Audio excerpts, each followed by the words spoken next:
And we're live. Hey, everybody. This is Loren Baker, founder of Search Engine Journal, with another Search Engine Journal show live this week. With me today, I have Lily Ray. Hey Hey, Lily. everyone, how's it going? How's it going? Lily, you're going to be a keynote at the next SEJE Summit. You excited about that? I'm super excited about that. I can't wait. I Last one also was so much saw fun. I also saw that you went on a bike trip this weekend with Mike King and Andy Cushing. Annie Cushing, Yeah, who I worked with for a is, long time. I love Annie. she was like, oh, I'm going to be so slow. I'm going to be so far behind you guys. She was like ripping through Central Park. Like seriously, I was watching that, and Mike had a hard time keeping up with her. Oh, it Like was like, she was sitting and pedaling, and he was doing the standing like yeah, uh, Elliot from puffing ET and style. puffing. Yeah, Yeah, and like, exactly. and then she just plummeted into Times Square, like no big deal. I was like, okay, she was totally lying when she said she was slow. She's not Yeah, slow. yeah. Annie's a ninja. Have you had the pleasure to meet her kids? No, I think So I've seen them on social. Yeah. they used to work with me. Two of them at a time, right? They're great. She really got her daughters started in technology and SEO like really, really early on. So it's always been an inspiration to me to see that like, hey, these kids, even before they graduated high school, they had a skill set that they could use for almost anything. That's amazing. Pretty amazing. Yeah. So yeah, Lily, you're well known for EAT, which does not mean lunch, being that it's 12:30 here right now. Could you go into a little bit about what EAT stands for and what it means? Sure. So it's expertise, authoritativeness, and trustworthiness. It is an acronym that Google created like 5-ish years ago in its search quality guidelines. And it's become a very hot topic in SEO over the past couple of years because Google keeps using EAT to kind of describe what's happening with its core algorithm updates as one of the main criteria that you should think about. So it's not necessarily a brand new topic, but it's definitely one that's gaining a lot of momentum in the SEO community because it appears to be the underlying principle behind why a lot of sites are seeing big impacts in performance. Nice. So before we get a little bit deeper in the EAT, why don't you tell the audience a little bit about yourself, who you are, what you do, what you specialize in, what your hobbies are? Sure. So I am an SEO director at an agency called Path Interactive. I've been doing SEO for just over 10 years, about 8 or 9 of which have been in the agency world. So I've had a lot of different clients and different verticals.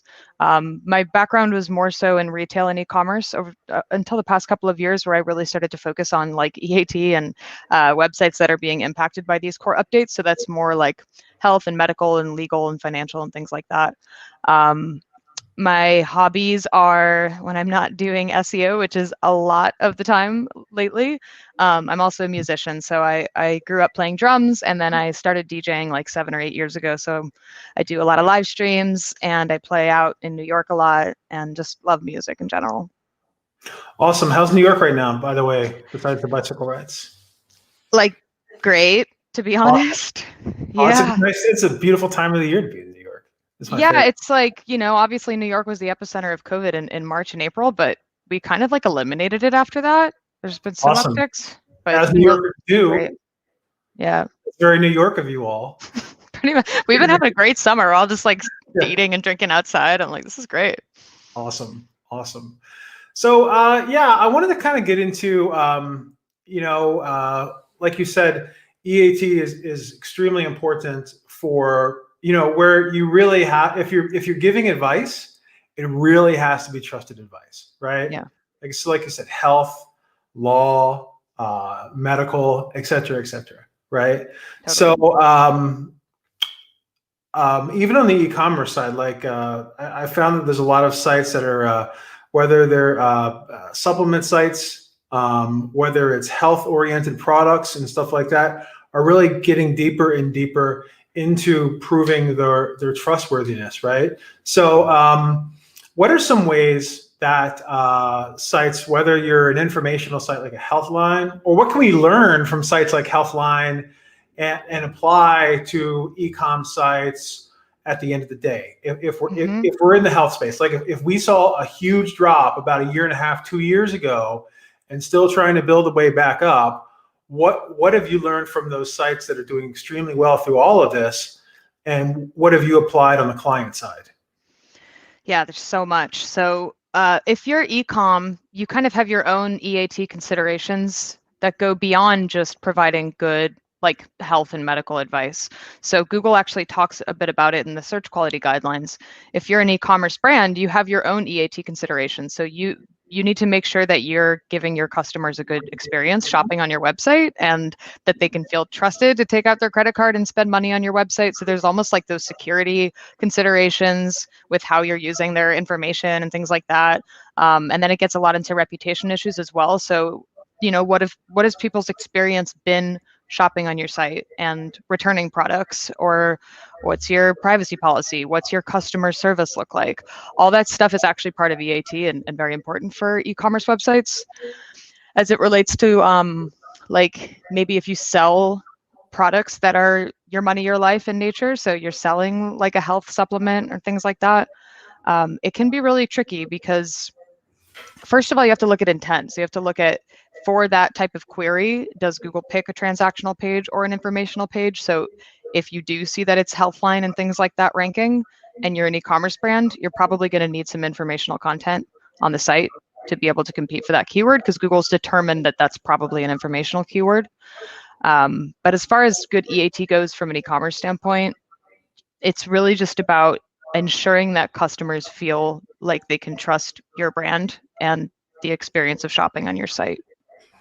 Now, I've seen where there's a lot of brands that, especially over the past couple of years, if they hadn't done it already, they'll set up something like a medical advisory board or an expert advisory board to look into the products. They'll commission studies about how great their product is, sponsored by themselves and maybe a university or something like that. Does Google see through that? Like, do they see through the veil of we've hired these doctors? Like it's like Mad Men, like Camel and Marlboro and like Yeah. Paul cigarette days, right? Like Yeah. 9 out of 10 doctors love our product. So Yeah, I don't think that EAT works like that. And that's like a common misconception that people have, which is basically if I put these author names, I've done my part. Or if I put that it's been reviewed by a doctor, I've done my part. And Google's actually confirmed numerous times. We don't look at that as a ranking factor. It's not like the presence of an author bio is in and of itself a ranking factor. What's more important is that the experts that work to review your content are updating the content to be reflective of expert opinions and facts. So it's more of like a content play than it is a ranking signal. And that's one thing that people have trouble understanding about EAT is that it's not putting a keyword in your title tag. It's not something you could just switch on and off. It's not a little thing on the page. It's like an overall evaluation of the experience that you give out with your brand and your content. So realistically, if you're addressing EAT as part of your SEO strategy, it's probably already in line with a lot of the work that you're doing from a content quality standpoint and from a UX standpoint. But it's really just thinking about from the lens of the customer, if you're giving off enough signals to indicate that your content can be trusted and your brand can be trusted. sounds like at the end of the day, it's kind of a company culture component, right? Yeah. Like just by, I mean, I was using the cigarette example kind of jokingly, but there is the, hey, let's put a cardboard cutout of an expert and put it in the window of the office. Right. And then everyone thinks that they can trust us, where it really has to be at the core, right? Yeah. So I think, early on with a couple of projects that I work on, that kind of overlap in this space. One thing I talked to our content teams about was using Wikipedia as an example when they do their writing, right? Mm-hmm. To look deep into the citations and deep into double checking and triple checking and making sure that we're just not citing ourselves, right? Yep. Hey, here's a source, like here's other sources or maybe other claims that even may mention another type of product or product that we may compete with, just to make sure that the claims that are made and the information that's talked about it can be coming from an expert author on the site. Their schema markup may be there, but let's go ahead and treat this like almost like a college style bibliography of all the research that was done to put into this piece and everything that's behind it at the end of the day to back it up and make sure all the dots connect. It's exactly the same feedback and advice that I've been giving clients, to think about it like a college term paper and to source as extensively as you have to, because like, yeah, to your point. And one thing you'll notice if you look at Healthline is that like the vast majority of the time they're citing like science journals and, like very, very highly trusted publications, original sources of information about health and nutrition and things like that. And so if you actually think about it from Google's perspective, where they're crawling links and they see like this, we have this traditional notion in the SEO community about link neighborhoods. Like if they see, like they continuously get their content from this trusted neighborhood of high quality, high authority publishers, I do think that factors into your EAT considerations. And actually a lot of the work that I do around EAT evaluations is looking at that distribution of like, are you constantly linking out to affiliate links only, and like in some cases I have clients where they've like no followed all their links to the trusted sources where they're getting their content because they just use no follow everywhere. I'm like, that's not how it works. Like you actually should be following those links, We don't want to send page rank to those sites. They don't rank us like, anyway. no, it happens all the time. So it's a new way of thinking about things, but it's good because the amount of effort that goes into writing a college term paper, like there should be at least that much effort to put YMYL advice out there on the internet, right? Yeah, it's very true. It's very true. Like even on the SEO side, like we've been doing a lot of content consolidation in the past couple of years, something that Danny Goodwin's been heading up at SEJ. And really a lot of that has to do with making sure, I mean, we're not a your money or your life, but we're your money or your You are site. your money. Your money. Yeah. Maybe not the life component, but depending on who you are. Yeah. Your money, my life. So your money or your home type thing. So like, just making sure that everything is updated, right? That what we're recommending is true. Not only true, but it works for today. It's not something that we recommended 5 years ago. Yep. And there's nothing that's been put out there after the fact to really debunk or prove that wrong. And if there is, we make sure that we update it, accordingly at the same time, and just constantly revisit. Is content keeping content fresh, not for the algorithm, but for information purposes? Is keeping content fresh something that you like to focus on as well from an EAT strategy component? If it's something that can affect people's safety, or like the quality of the information. So actually, like a lot of the work we've been doing this year relates to coronavirus because the content that people put out there last year ended up being dangerous this year, and that wasn't intentional. Like the example I always give is one client that had an article about how young people can make money, and it recommended that young people go deliver groceries to elderly people. And I was like, that's not applicable this year. Like that needs to go away. So, it's not like, again, like a lot of people think of it like, oh, every year with SEO, I'm going to go back and update my content just arbitrarily because, updated timestamps help with click-through rates or whatever.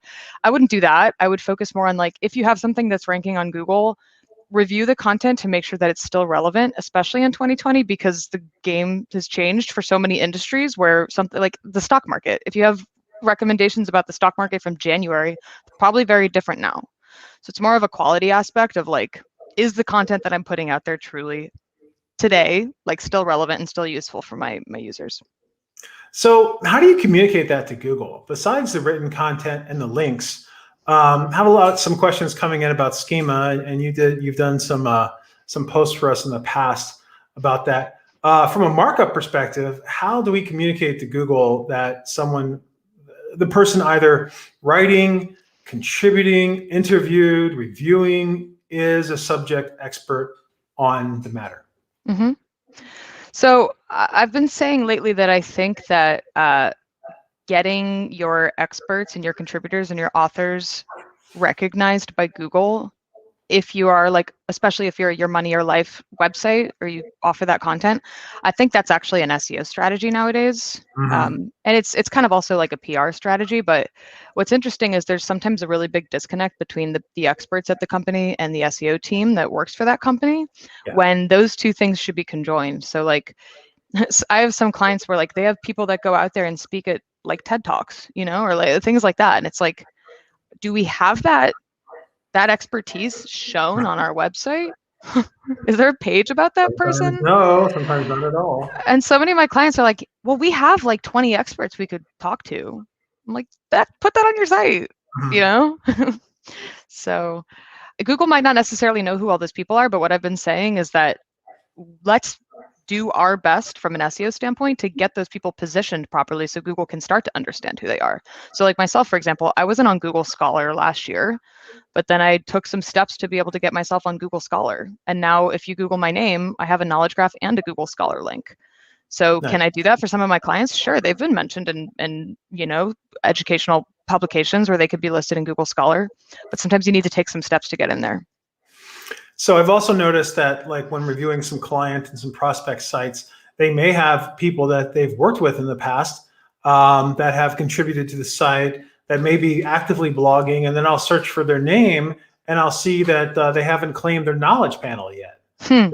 So for us, like, once someone in SEO sees they have a knowledge panel, they're all over that stuff, right? Yeah. How do you encourage these experts? Like, I don't know very many doctors that there's the doctors that are really good online, and then there's like TV doctors, and then there's plastic surgeons. Mm-hmm. But outside of that, I really don't know many doctors that are very active in terms of, like, over a certain age, in terms of like keeping an active and up-to-date social profile, whether it's LinkedIn, Twitter, et cetera, they may or may not have a website, right, that is not claiming their knowledge panel. How do you encourage, are you setting up systems and best practices for your clients to go out and work with these folks on setting up their own presence? Yeah, I mean, for a lot of our clients, they have a team of doctors that they work with, and I'm not exactly sure what the arrangement is between the client and the doctors, but they communicate to them that this is mutually beneficial for all of us if we can get your profile built out a little bit more. And generally speaking, I mean, it's good for the doctors as well, because I guess the way we kind of communicate it is like, especially if we're linking off to their personal doctor page, which, like, if you look at Healthline's content, for example, they have one article about coronavirus where they mention 5 different experts on coronavirus. And the links that they use for those experts' names are like links to their doctor page or their doctor website. So that's an easy communication to have with those doctors. Like, this directly impacts your SEO performance.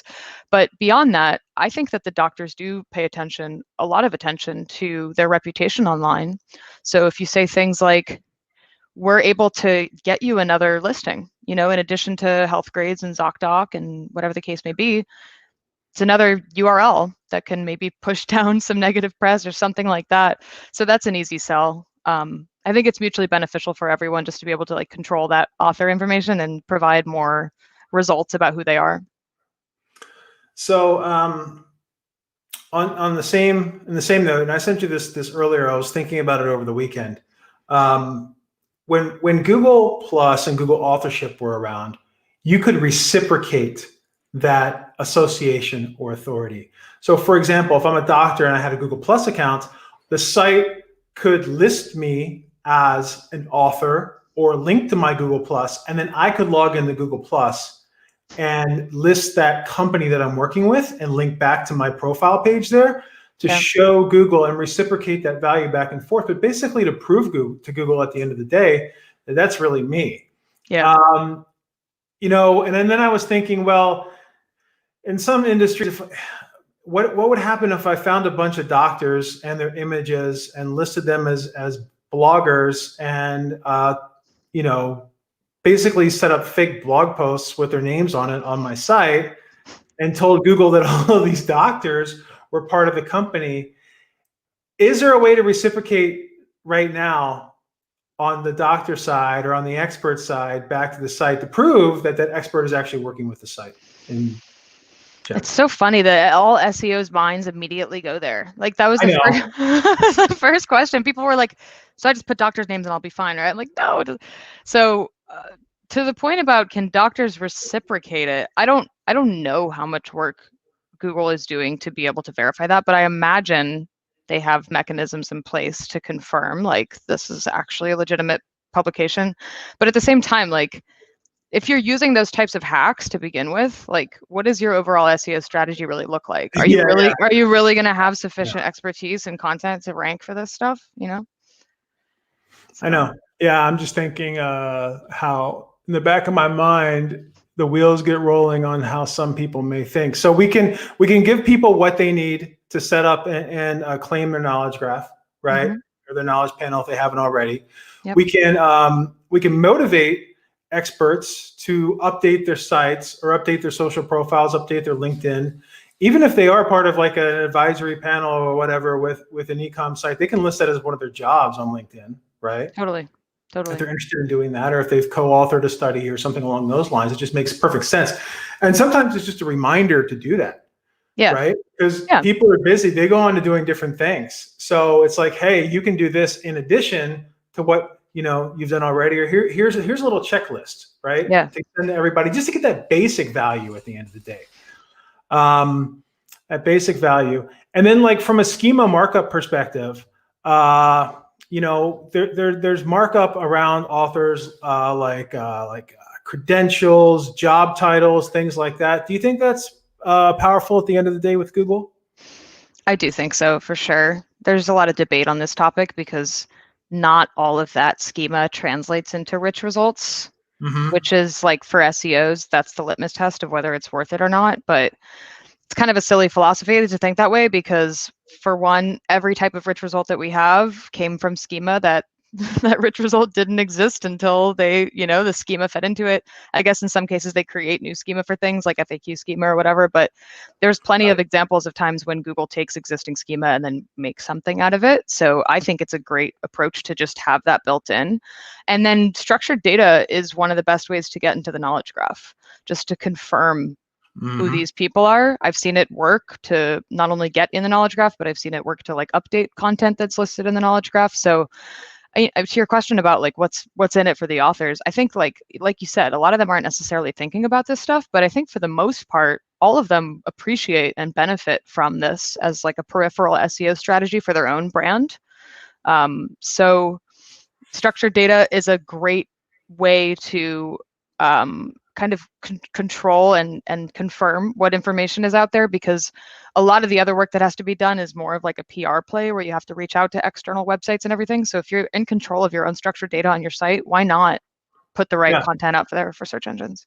Yeah, it's the same thing with like organization structured data, right? Like Google may say that the company knowledge graph is not dependent upon the organization markup that's set up on the site. However, when you set up that organization markup, typically that information is then pops up on the knowledge graph. Right. So I mean, it's clear. Like, I don't know why they keep like it's weird with Google. It's like they helped collaborate on the creation of schema, but then some of their communications make it like downplay the importance of schema. But one thing to remember is they're not the only search engine, so there's other benefits to it. But I think there's the amount of effort that's required to mark things up, generally speaking, lately it's pretty minimal. So it's getting easier and easier. Just do it. Why not? Yeah, there's no harm in it, and there's no harm in like over information. Trying to get as much as you can in there, right? Like you said, it's not the only search engine. Everything looks like there may be another very large search engine coming right on the Apple side. So that's exciting for us SEOs. And then like Safari usage as a whole, like I was just looking at a B2C e-com client earlier, and over the course of the year, Safari's outperformed the Chrome browser substantially from a traffic perspective, and then slightly from a revenue perspective, right? So I'm just like, wow, whoa, and I'm saying it's across the board. So that's exciting to me as well. Speaking of like preparing for the future, where do you see EAT going in 2021?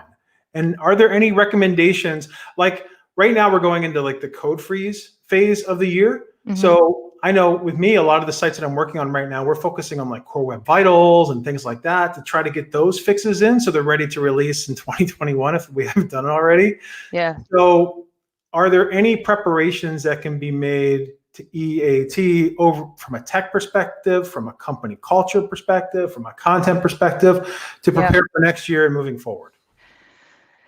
I think that the more that people can adopt this mentality of thinking about EAT and not just thinking about it as like a singular SEO exercise, but like you just said with company culture, like a lot of this actually translates into talking to your editorial teams and the people who produce your content about this initiative by Google, because like you'll hear like writers so many times say like, oh, I thought that I should be like citing my sources that way, but like our company recommends doing it this way, or like I thought we should have author pages, but you know the organization decided not to do that. So the more that like brands become aware that this is, I think, mutually beneficial for the search engines as well as users, the more you can think like that, the better position you'll be in for 2021, because then when you write content, you'll have that extra lens of like, is this truly valuable, or am I just trying to target a long tail keyword on a medical topic that I don't really have expertise in? Things like that. Awesome. Awesome. Thank you. So let's change the way that we think, even if we're not in the health space, right? Yeah. Like, even if we're not in the health space, I still see so many sites that are just using like the company name as the author, or just the founder of the company. Like the founder of the company doesn't do everything, right? Yeah. Yeah. So let's showcase some other people, because there's value even outside of SEO there. There's value in like trust in the company. Hey, this is a cool company. Yeah. Yeah. And like, it's interesting because, like I said before, I've started to think of it as an SEO strategy to encourage brands to diversify who their authors are and to build those author profiles. And like what you'll see happening is little by little, I've noticed like, you know, there's a handful of people that write about health and nutrition for various sites, and that's fine. And like if you Google their name over the past couple of years, their profiles are getting more and more robust. So I think it's actually the job of the SEO to identify those experts, assuming the brand is willing to comply with this and put it on the website. But start to build those author pages and look at what expert author pages look like on your competitors' sites. And you have to up level that basically. And don't just think about your competitors as being the competitors that sell the same product. Right. Think of your competitors as being the other sites that are within Google. Like we were talking earlier about learning from sites like Healthline, Totally. right?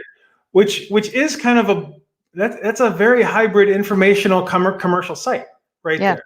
But they're probably 60% informational, right? And very good at it. And then there's a huge commercial component to it as well. And health.com, if you're in the medical field, there's all kinds of law sites that rank all over the, any city all over the nation when you're doing those, class actions attorneys in Santa Clara, California. Boom, you see, not WebMD, but Avo. all the lawyer sites that you see popping up everywhere, right? FindLaw, et cetera, et cetera. And just learn from them along with your traditional competitors. So and it's getting more competitive too. Like everyone's already implementing all these EAT best practices. So you have to take it to the next level and really continue to innovate on the things that you add to your site, because author bios are not enough. It's at another level now for most of these categories. Try to do something really cool. Like get the author bios, get the authors on the homepage, make sure maybe those experts are available for Q&A sessions, for podcasts. Totally. Or maybe even in your TV commercials. Like there's a lot of disconnect I see as well. Like there's a lot of companies that will have an expert on TV or on a billboard, but they don't have it on the site. Totally. Right? So I kind of see this. I was talking about this to Martin Splitt actually about his session for SCGE Summit about Core Web Vitals. So when ADA compliance started becoming a really big deal last year, suddenly all of those alt attributes that we wanted people to fix, that was like the last step of every SEO audit, became important, right? Totally. It's like, we're going to get these alt attributes in this quarter, to make sure that we're ADA compliant. Okay, great. Let's push it through. Right. Core Web Vitals. Core Web Vitals, it's much more than just ranking. It's conversion. It's the ability to load a site on a mobile device. It's totally. Someone's trying to hit a buy button, doesn't move around while the page is still rendering. Okay, let's push it through. Let's get it done, right? Exactly. So suddenly there's another SEO thing that we're able to leverage another need that translates across multiple different marketing pillars of the company to push through.